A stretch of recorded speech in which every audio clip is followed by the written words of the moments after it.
মাথাভাঙ্গা শীতলকুচি সড়কের এলাকায় বাউদিয়া বাজার এলাকায় অটো এবং ট্রাকের সংঘর্ষে আহত এক শিশু সহ 4 জন। আহতদের উদ্ধার করে স্থানীয়রা মাথাভাঙ্গা মহকুমা হাসপাতালে ভর্তি করে। দুর্ঘটনার খবর পেয়ে ঘটনাস্থলে আসে শীতলকুচি থানা পুলিশ। স্থানীয় সূত্রে জানা গেছে, মাথাভাঙ্গা থেকে যাত্রী নিয়ে শীতলকুচি থেকে যাচ্ছিল অটোটি। সেই সময় পেছন থেকে ধাক্কা মারে একটি ট্রাক। এর ফলে অটোতে থাকা 4 জন যাত্রী গুরুতর জখম হন। আহতরা চিকিৎসাধীন মাথাভাঙ্গা মহকুমা হাসপাতালে। শীতলকুচি থানা পুলিশ জানিয়েছে, ঘটনা তদন্ত শুরু করেছে পুলিশ।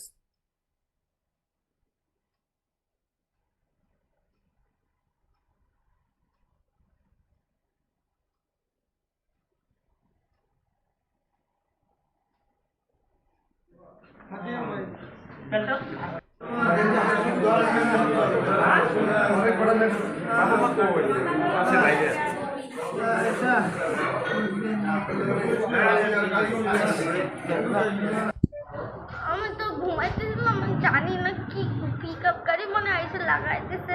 তোরা কি অটোতে যাচ্ছিলি? হ্যাঁ, অটোতে কোথায় যাচ্ছিলি? আমরা গেছিলাম, আমার আসছিল তো আমি দিতে গেছিলাম। আচ্ছা, আমার বাড়ি আসতেছিলাম তখন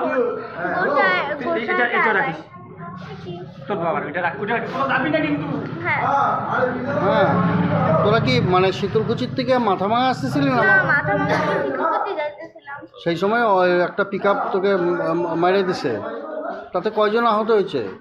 আমার বাবা হয়েছে, হাতের কানতে মারি একটু কাটা গেছে, আর ভাইরও, আর আমার কিছু হয় না। তোর নাম কি মা? আরাধ্য সাহা। হ্যাঁ, আরাধ্য সাহা। বাড়ি কোথায়? হ্যাঁ, বাড়ি শীতলকুচি।